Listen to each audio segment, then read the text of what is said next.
Alright, so I'm laying out this bench top on a 4-inch grid. I already have the top laid out.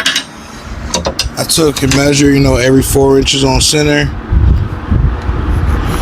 And now I'm making the full grid pattern using a T-square.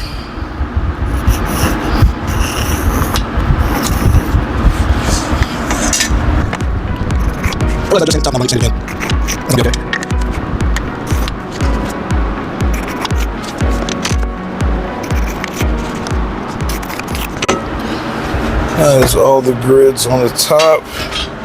I need my shorter square.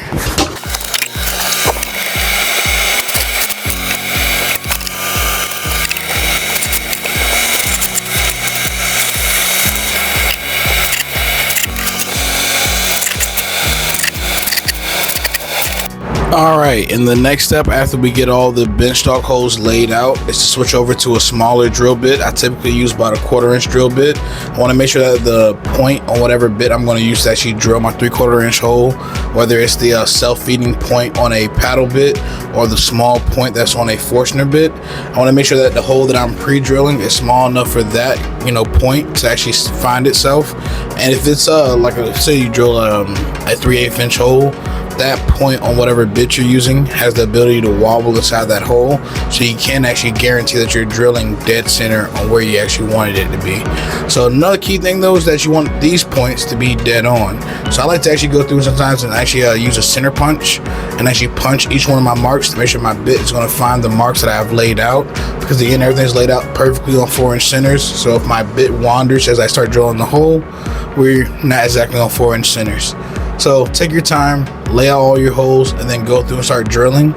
I do sometimes actually do this with pegboard because it's a really easy way to lay out your 4-inch by 4-inch spacing. But in this case, I didn't have any scrap pegboard, so we did all the layout, and now we're in the process where we're going to drill everything out with the 1/4 inch hole. I'm going to speed this process up just a little bit, and then we're going to switch over to a 3/4 inch bit, and then take care of actually drilling the actual Benchdog holes.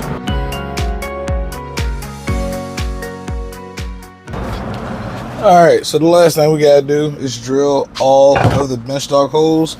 I have all the pilot holes started. Let me make sure my mic's on. Yeah, I have all the pilot holes started. So now I'm going to come back. I took a block over to my drill press. I'm going to drill the 3/4 inch hole. Debating on how much I'm going to use it, because I still need to find the center point.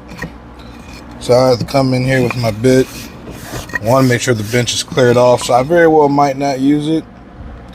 But I have to find my center point, then bring my block down, and that kind of gives me a straight guide, but not even so much, because I guess it keeps the bit kind of plumb right now, so it helps a little bit as I start it.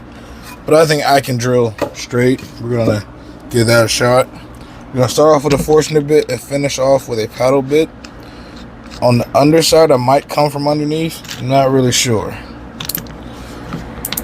Make sure we're on drill.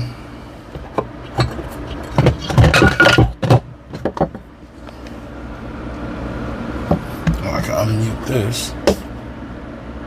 Yeah, he gave you all.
Alright.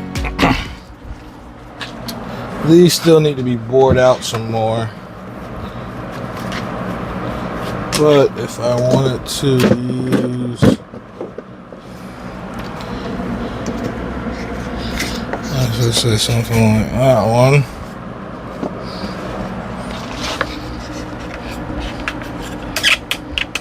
These dogs are kind of offset, but if I wanted to take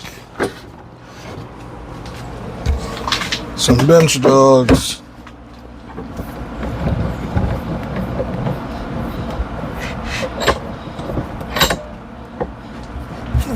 throw that into my vise. This one's not drilled all the way through, but I can throw a clamp down here and catch it. These dogs can be anywhere along here. So if I had like a full door or anything else, they can be set up here on my Benchdog, clamp there with another clamp of some kind on this end.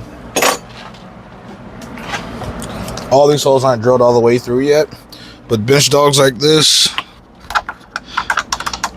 if that was drilled through all the way, you can slide all the way in and then clamp. But all these bits are actually fairly dry. It's about time for me to replace these. So I'll pick up a couple more and then finish this process off. But I think the bench is definitely making this progress. And if you guys have enjoyed, let me know down in the comments. Leave me a like, comment, and subscribe, and I'll see you guys in the next one. Peace.